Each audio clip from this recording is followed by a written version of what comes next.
Air ಬೇಸ್ನಲ್ಲಿ landing ಆಗಿದೆ ಅನ್ನುವಂಥದ್ದು ಗೊತ್ತಾಗ್ತಾ ಇದೆ. ಬುಲೆಟ್ ಪ್ರೂಫ್ ವಾಹನದಲ್ಲಿ ಆತನನ್ನ ಶಿಫ್ಟ್ ಮಾಡುವಂತ ಪ್ರಕ್ರಿಯೆಯೂ ಕೂಡ ನಡೆಯುತ್ತೆ. ಆಮೇಲೆ ಇದೊಂದು ಬಹಳ ಸೆನ್ಸಿಟಿವ್ ಸಂಗತಿ ಕೂಡ ಆಗಿರುವಂತ ಕಾರಣಕ್ಕಾಗಿ, ಭದ್ರತೆಗೆ ಹೆಚ್ಚಿನ ಗಮನ ಕೊಡಬೇಕಾಗಿರುವಂತ ಕಾರಣಕ್ಕಾಗಿ ಬಹಳ ಕಾನ್ಫಿಡೆನ್ಷಿಯಲ್ ಆಗಿ ನಡೀತಾ ಇರುವಂತ ಕೆಲ ಸಂಗತಿಗಳಾಗಿದೆ. ಆದರೂ ಸಿಗ್ತಾ ಇರುವಂತ ಮಾಹಿತಿ ಪ್ರಕಾರವಾಗಿ ಈಗ ಪಾಲಂ ಏರ್ಪೋರ್ಟ್ಗೆ ಆತನನ್ನ ಕರೆತರಲಾಗಿದೆ ಅನ್ನುವಂಥದ್ದು ಗೊತ್ತಾಗ್ತಾ ಇದೆ. ನೇರವಾಗಿ ತಿಹಾರ್ ಜೈಲಿಗೆ ಕರ್ಕೊಂಡು ಹೋಗಲಾಗುತ್ತೋ ಅಥವಾ NIA ಕಚೇರಿಯಲ್ಲಿ ಈಗ ಆಲ್ರೆಡಿ ಸಿದ್ಧಪಡಿಸಲಾಗಿರುವಂತ ವಿಶೇಷವಾದಂಥ ಸೆಲ್ಗಳೇನಿದೆ ಅಲ್ಲಿ ಕರ್ಕೊಂಡು ಹೋಗಲಾಗುತ್ತೋ ಅನ್ನುವಂಥದ್ದು ಇರುವಂಥ ಸ್ವಲ್ಪ ಗೊಂದಲ. ಸೊ ಬಹುಶಃ ಸಿಗ್ತಾ ಇರುವಂಥ ಮಾಹಿತಿ ಪ್ರಕಾರವಾಗಿ NIA ಕಚೇರಿಯಲ್ಲಿ ಸಿದ್ಧಪಡಿಸಲಾಗಿರುವಂಥ ವಿಶೇಷ ಕೊಠಡಿಯಲ್ಲೇ ಈತನ ವಿಚಾರಣೆ ಕೆಲ ದಿನಗಳ ಮಟ್ಟಿಗೆ ನಡೆಯುತ್ತೆ ಅಂತ ಹೇಳಲಾಗ್ತಾ ಇದೆ.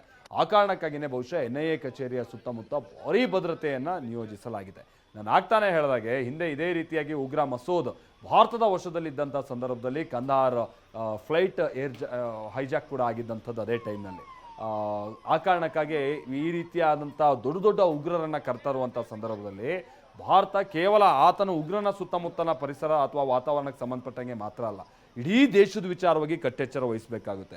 ಹಾಗಾಗಿ ಇನ್ನು ಹೆಚ್ಚು ಕಮ್ಮಿ ಈತ ಭಾರತದ ವಶದಲ್ಲಿರುವಂಥ ಸಂದರ್ಭ, ಆತನ ಶಿಕ್ಷೆಗೆ ಒಳಪಡಿಸೋದು, ಆ ಮುಂದಿನ ಹಂತದ ಎಲ್ಲ ಪ್ರಕ್ರಿಯೆಗಳು, ಒಟ್ಟಲ್ಲಿ ಈತನ ಜೀವಿತಾವಧಿ ಅಂತ ಅಂದ್ಕೊಳ್ಳಿ, ಆ ಟೈಮ್ ತನಕನೂ ಕೂಡ ಭಾರತ ಅತಿ ಹೆಚ್ಚಿನ ಗಮನವನ್ನು ತನ್ನ ದೇಶದ ಭದ್ರತೆಗೆ ಸಂಬಂಧಪಟ್ಟ ಹಾಗೆ ನೀಡಬೇಕಾಗಿರುತ್ತೆ. ಮುಂಬೈ ದಾಳಿಯ ಮಾಸ್ಟರ್ ಮೈಂಡ್ ಈತ. ಆದ್ರೆ ಈತನ ಪ್ಲಾನಿಂಗ್ ಏನೇನಿತ್ತು ನಾವಾಗ್ಲೇ ಕೂಡ ಮಾತನಾಡ್ತಾ ಇದ್ವಿ, ಎಕ್ಸ್ಪರ್ಟ್ಸ್ ಕೂಡ ಹೇಳ್ತಾ ಇದ್ರು.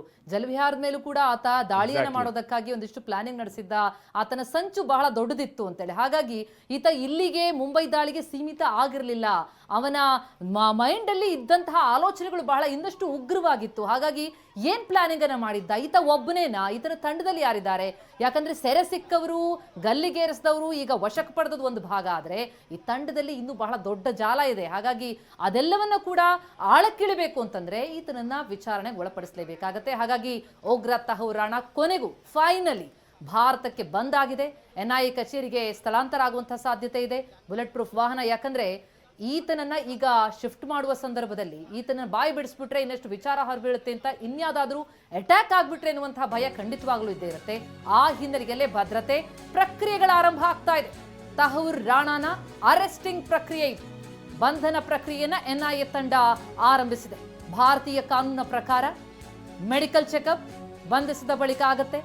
ಮೊದಲಿಗೆ ಅರೆಸ್ಟ್, ನಂತರ ಮೆಡಿಕಲ್ ಚೆಕಪ್, ಆ ಬಳಿಕ ವಿಚಾರಣೆಯನ್ನ ನಡೆಸ್ತಾರೆ.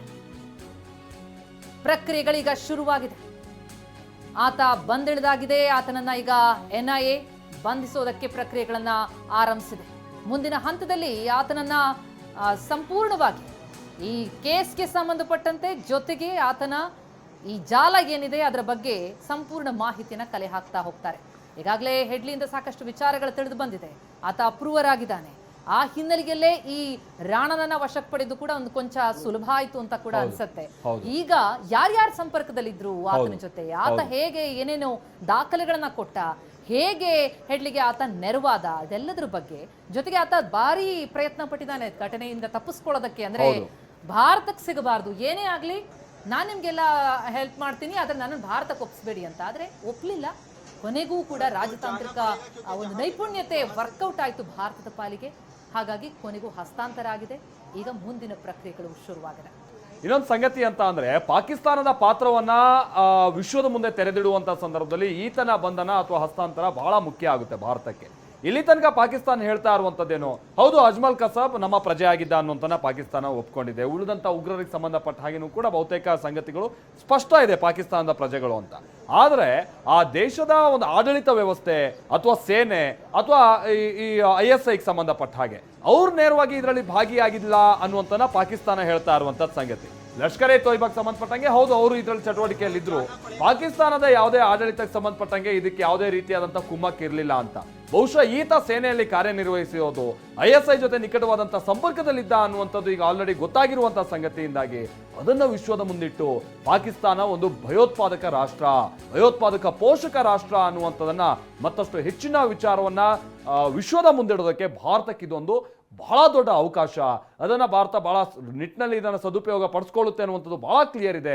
ಅದರ ಒಂದು ಭಾಗನೇ ಈತನನ್ನ ಭಾರತಕ್ಕೆ ಕರೆತರುವಂಥ ಸಂಗತಿ. ಕೇವಲ ಆ ದೇಶದಲ್ಲಿರುವಂಥ ಉಗ್ರ ಸಂಘಟನೆಗಳ ಪಾತ್ರ ಇದರಲ್ಲಿಲ್ಲ, ಆ ದೇಶದ ಸೇನೆ, ISI, ಗುಪ್ತದಳ ಇದೆಲ್ಲವೂ ಕೂಡ ಇದರಲ್ಲಿ ಕಾರ್ಯನಿರ್ವಹಿಸಿದೆ ಅನ್ನುವಂಥದ್ದನ್ನ ವಿಶ್ವದ ಮುಂದಿಡೋದಕ್ಕೆ ಭಾರತಕ್ಕೊಂದು ಒಳ್ಳೆ ಅವಕಾಶ. ಆ ನಿಟ್ಟಿನಲ್ಲಿ ತಹೌರ್ ರಾಣನ ತನಿಖೆ ಮುಂದಿನ ಹಂತದಲ್ಲಿ ಯಾವ ರೀತಿಯಾಗಿ ಸಾಗುತ್ತೆ ಅನ್ನೋದನ್ನು ನೋಡಬೇಕಿದೆ. ಮತ್ತೊಂದು ವಿಚಾರ ಪ್ರತಿಮಾ, ನೀವು ಆಗ್ತಾನೆ ಹೇಳ್ತಾ ಇದ್ದ ಹಾಗೆ ಇಲ್ಲಿ ಈಗ ನಮಗೆ ಸಿಕ್ಕಿರುವಂಥದ್ದು ಅಂತಂದ್ರೆ ಡೇವಿಡ್ ಕೋಲ್ಮ್ಯಾನ್ ಹೆಡ್ಲಿ ಜೊತೆಗೆ ಈತ ಇಬ್ರು ಕೂಡ ಈ ಅಟ್ಯಾಕ್ ಅನ್ನ ಹೇಗೆ ಮಾಡಬೇಕು ಎತ್ತ ಅನ್ನುವಂತ ರೂಪುರೇಷೆ ಸಿದ್ಧಪಡಿಸಿದ್ರು ಅಂತ. ಬಟ್ ಅದನ್ನ ಮೀರಿ ಲೋಕಲ್ ನಲ್ಲಿ ಇವ್ರಿಗೆ ಯಾರ್ಯಾರು ಸಹಾಯ ಮಾಡಿದ್ರು ಅನ್ನುವಂತ ಪತ್ತೆ ಹಚ್ಚುವಂತ ನಿಟ್ಟಿನಲ್ಲೂ ಕೂಡ ಇದು ಬಹಳ ಅನುಕೂಲ ಆಗುತ್ತೆ.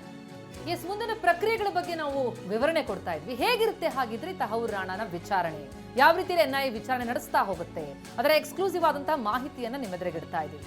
ಈಗ ಆತನ ಬಂಧನ ಪ್ರಕ್ರಿಯೆ ಶುರುವಾಗಿದೆ. ಬಂಧಿಸಿ ಆದ್ಮೇಲೆ ಮೆಡಿಕಲ್ ಚೆಕಪ್ ಆಗುತ್ತೆ. ಅದಾದ ಮೇಲೆ ಆತನನ್ನ ವಿಚಾರಣೆಗೊಳಪಡಿಸ್ತಾರೆ. ಪ್ರಾಥಮಿಕ ವಿಚಾರಣೆಯನ್ನು NIA ನಡೆಸುತ್ತೆ. ನಂತರ ಕೋರ್ಟ್ ಮುಂದೆ ಹಾಜರುಪಡಿಸ್ತಾರೆ. ಕೋರ್ಟ್ನಿಂದ NIA ತನ್ನ ವಶಕ್ಕೆ ಆತನನ್ನ ಪಡೆಯುವ ಸಾಧ್ಯತೆಗಳಿದೆ. ಪಡೆದು ಆತನ ವಿಚಾರಣೆಯನ್ನ ನಡೆಸ್ತಾ ಹೋಗುತ್ತೆ. ದೆಹಲಿಯ NIA ಕಚೇರಿಯಲ್ಲಿ ರಾಣಾ ವಿಚಾರಣೆಗೆ ಎಲ್ಲ ಸಿದ್ಧತೆಗಳಾಗಿದೆ. NIA ಕಚೇರಿಯಲ್ಲಿ 2 ವಿಶೇಷ ಸೆಲ್ಗಳ ವ್ಯವಸ್ಥೆಯನ್ನು ಕೂಡ ಅಲ್ಲಿ ಮಾಡಿಕೊಳ್ಳಲಾಗಿದೆ. ವಿಚಾರಣೆಗಂತಲೇ 3ನೇ ಮಹಡಿಯಲ್ಲೊಂದು ತನಿಖಾ ಕೊಠಡಿ, ನೆಲಮಹಡಿಯಲ್ಲಿ ರಾಣಾನನ್ನ ಇರಿಸೋದಕ್ಕೆ ಪ್ರತ್ಯೇಕ ಸೆಲ್ನ ವ್ಯವಸ್ಥೆ.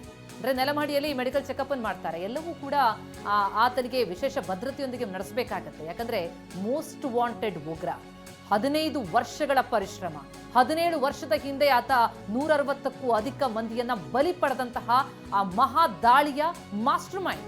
ಈ ಹಿನ್ನೆಲೆಯಲ್ಲಿ NIA ಕಚೇರಿಯಲ್ಲಿ ರಾಣಾ ವಿಚಾರಣೆಗೆ ಎಲ್ಲ ಸಿದ್ಧತೆಗಳನ್ನ, ಭದ್ರತಾ ವ್ಯವಸ್ಥೆಯನ್ನ ಮಾಡಿಕೊಳ್ಳಲಾಗಿದೆ. ಪಾಲಂ ಏರ್ಪೋರ್ಟ್ನ ಚಿತ್ರಣ ನೋಡಿದ್ವಿ. ರಾಣಾನನ್ನ ಭಾರತಕ್ಕೀಗ ಎಳೆತಂದು ಎಳೆಯಾಗಿ ಆತನಿಂದ ಬಾಯ್ ಬಿಡಿಸ್ತಾ ಹೋಗ್ತಾರೆ. NIA ಎಂಟ್ರಿ ಆದ ಮೇಲೆ ಮತ್ತಷ್ಟು ಬಲ ಪಡ್ಕೊಳ್ತು ಈ ಕೇಸ್. ಹಾಗಾಗಿ ಆಳಕ್ಕಿಳಿದವರ ವಿಚಾರಣೆಗೆ ಮುಂದಾದ್ರು. ಯಾಕಂದ್ರೆ ಮುಂಬೈ ಪೊಲೀಸರು ಇದ್ರ ಬಗ್ಗೆ ವಿಚಾರಣೆ ನಡೆಸುವಂತ ಸಂದರ್ಭದಲ್ಲಿ ರಾಣಾನ್ ವಿಷಯ ಬಂದಿರಲಿಲ್ಲ.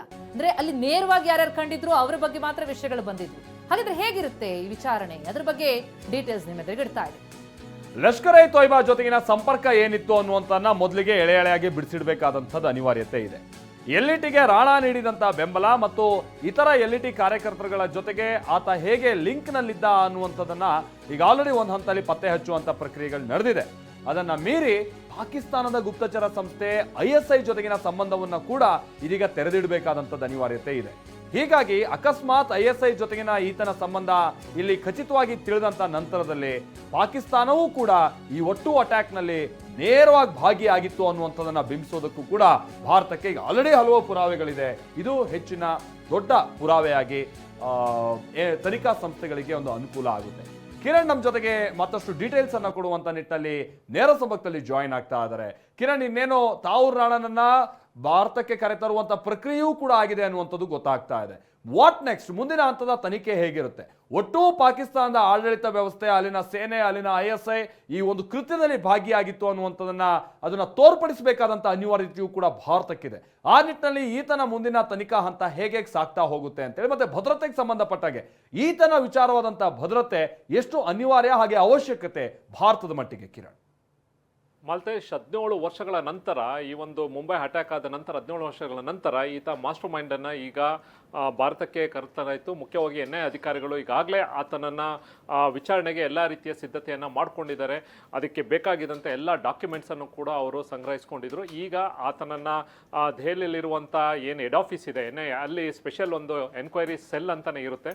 ಅಲ್ಲಿ ಆತನನ್ನ ಕಂಪ್ಲೀಟಾಗಿ ಒಂದು 360 ಡಿಗ್ರಿ ಕ್ಯಾಮ್ರಾ ಇರುತ್ತೆ. ಕಂಪ್ಲೀಟಾಗಿ ಆತನನ್ನ ಕೂರಿಸಿ ಒಂದಷ್ಟು ಎನ್ಕ್ವೈರಿ ಮಾಡ್ತಾರೆ. ಅಂದರೆ ಪ್ರೈಮರಿಯಾಗಿ ಒಂದಷ್ಟು ಎನ್ಕ್ವೈರಿಯನ್ನು ಮಾಡ್ತಾರೆ. ಯಾಕೆಂತಂದರೆ ಈಗ ಆತನನ್ನು ಲಾಸ್ ಏಂಜಲೀಸ್ ಇಲ್ಲಿಗೆ ಕರ್ಕೊಂಡ್ಬಂದಿದ್ದಾರೆ. ಈಗ ಒಂದು ಅರೆಸ್ಟು ಅಂತ ತೋರಿಸಿದ್ರೆ ಅವ್ರಿಗೆ 24 ಗಂಟೆ ಟೈಮ್ ಇರುತ್ತೆ NIA ಅಧಿಕಾರಿಗಳಿಗೆ, ಅಂದರೆ ಇಲ್ಲಿಯ ಕೋರ್ಟ್ಗೆ ಪ್ರೊಡ್ಯೂಸ್ ಮಾಡಬೇಕು ಅಂದಾಗ. ಆಮೇಲೆ ಜೊತೆಗೆ ಒಂದಷ್ಟು ಟ್ರಾವೆಲಿಂಗ್ ಟೈಮು ಕೂಡ ಅಡಿಷನಲ್ ಆಗಿ NIA ಅಧಿಕಾರಿಗಳಿಗೆ ಸಿಗುತ್ತೆ. ಈ ಸಂಬಂಧಪಟ್ಟಂತೆ ಪ್ರಿಲಿಮಿನರ್ ಆಗಿ ಕೆಲವೊಂದಷ್ಟು ಇನ್ಫಾರ್ಮೇಷನ್ನ ಅವರು ತಗೋತಾರೆ. ಫಸ್ಟು ತೊಗೊಂಡು ಬೇಸಿಕ್ ಆಗಿ ತಗೋತಾರೆ. ಯಾಕೆಂತಂದರೆ ಅವನ ಪ್ರೊಫೈಲ್ ಇರ್ಬೋದು, ಅವ್ನು ಎಲ್ಲಿ ಅವನು ಅಂತ. ಯಾಕೆಂದರೆ ಈಗಿರೋ ಮಾಹಿತಿ ಪ್ರಕಾರ ಆತ ಪಾಕಿಸ್ತಾನ ಪ್ರಜೆ ಆಗಿದ್ರು ಕೂಡ ಕೆನಡಾದ ಸಿಟಿಸನ್ಶಿಪ್ ಇತ್ತು ಆತನಿಗೆ. ಆತ ಕೆಲಸ ಮಾಡ್ತಾ ಚಿಕಾಗೋದಲ್ಲಿ ಆತ ಒಂದು ಆಫೀಸ್ ಇಟ್ಕೊಂಡು ಕೆಲಸ ಮಾಡ್ತಾ ಇದ್ದ. ಮೆಡಿಕಲ್ ಸ್ಟೂಡೆಂಟ್ ಆಗಿ ಅಲ್ಲೇ ಕೂಡ ಅವಾಗಿಂದನೂ ಕೂಡ ಕ್ರಿಮಿನಲ್ ಆಕ್ಟಿವಿಟೀಸ್ ಇದ್ದು. ನಂತರ ಆತ ಚಿಕಾಗೋದಲ್ಲಿ ಒಂದು ಆಫೀಸಲ್ಲಿ ಕೆಲಸ ಮಾಡ್ಕೊಂಡು ಅವನೇ ಆಫೀಸ್ ಓಪನ್ ಮಾಡ್ಕೊಂಡು ಇದ್ದ ಅನ್ನೋದು ಇದೆ. ಜೊತೆಗೆ ಇಲ್ಲಿಯ ಒಂದು ಅಟ್ಯಾಕ್ ಸಂಬಂಧಪಟ್ಟಂಗೆ ಆತನಿಗೆ ಇಲ್ಲಿವರೆಗೂ NIA ಅಧಿಕಾರಿಗಳು ಏನೇನು ಆತನ ಎವಿಡೆನ್ಸನ್ನು ಕಲೆ ಹಾಕಿದ್ರು, ಅದು ಟೆಕ್ನಿಕಲ್ ಎವಿಡೆನ್ಸ್ ಇರ್ಬೋದು, ಡಾಕ್ಯುಮೆಂಟ್ ಎವಿಡೆನ್ಸ್ ಇರ್ಬೋದು, ಐ ವಿಟ್ನೆಸ್ ಇರ್ಬೋದು, ಏನೇನಿತ್ತು ಅದಕ್ಕೆ ಸಂಬಂಧಪಟ್ಟಂತೆ ಕೆಲವೊಂದಷ್ಟು ಪ್ರೈಮರಿ ಬೇಸಿಕ್ ಕ್ವಶನ್ಸನ್ನು ಕೇಳ್ತಾರೆ ಮಾತ್ರ ಇವತ್ತು.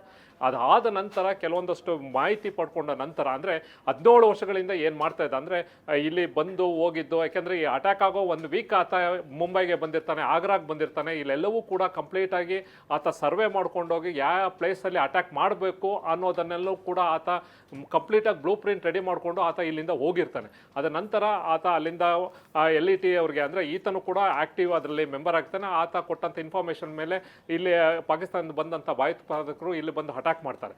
ಇಲ್ಲಿ ಬೇಸಿಕ್ ಒಂದಷ್ಟು ಇನ್ಫಾರ್ಮೇಷನ್ ತಗೊಂಡು ಆತನಿಗೆ ನೆಕ್ಸ್ಟು ಪ್ರೈಮರಿಯಾಗಿ ಮೆಡಿಕಲ್ ಎಕ್ಸಾಮಿನೇಷನ್ ಮಾಡ್ತಾರೆ. ಯಾಕೆಂದರೆ ಎಲ್ಲವೂ ಕೂಡ ಅದು ಇದು ಪ್ರೊಸೀಜರ್. ಅದು ಒಂದು ಕೋರ್ಟಿಗೆ ಪ್ರೊಡ್ಯೂಸ್ ಮಾಡಬೇಕು ಅಂದಾಗ ಅವನು ಅರೆಸ್ಟ್ ಅಂತ ಮಾಡಿದಾಗ ನಂತರ ಮೆಡಿಕಲ್ ಚೆಕಪ್ ಮಾಡಿಸ್ಬೇಕಾಯ್ತು. ಅಲ್ಲಿ ತೊಗೊಳ್ಳುವಂಥ ಮೆಡಿಕಲ್ ಆತನ ಸ್ಥಿತಿಗತಿ ಇದೆ ಅದು ಎಲ್ಲವನ್ನೂ ಕೂಡ ತೊಗೊಂಡು ನಂತರ ಕೋರ್ಟ್ಗೆ ಪ್ರೊಡ್ಯೂಸ್ ಮಾಡ್ತಾರೆ. ಕೋರ್ಟಿಗೆ ಪ್ರೊಡ್ಯೂಸ್ ಮಾಡಿ ಮತ್ತೆ 14 ಡೇಸು ಕಸ್ಟಡಿಗೆ ಕೇಳ್ತಾರೆ. ಕೇಳಾದ್ಮೇಲೆ ಆತ ಮತ್ತೆ NIA ಅಧಿಕಾರಿಗಳಿಗೆ ಕಸ್ಟಡಿ ಕೊಟ್ಟ ನಂತರ ಉಳಿದಂತೆ ಎಲ್ಲವೂ ಕೂಡ ಅಂದರೆ ಇವತ್ತೇ ಎಲ್ಲವನ್ನೂ ಕೂಡ ಕೇಳೋಕೆ ಹೋಗೋದಿಲ್ಲ. ಏನು ಬೇಸಿಕ್ ಆಗಬೇಕು ಮಾತ್ರ ಆತನನ್ನು ಇಂಟ್ರಾಗೇಷನ್ ಮಾಡಿಕೊಂಡು ಉಳಿದ ಬೇರೆ ಅವರು ಎನ್ಕ್ವೈರಿ ಮಾಡೋ ವಿಧಾನವೇ ಬೇರೆ ಇರುತ್ತೆ.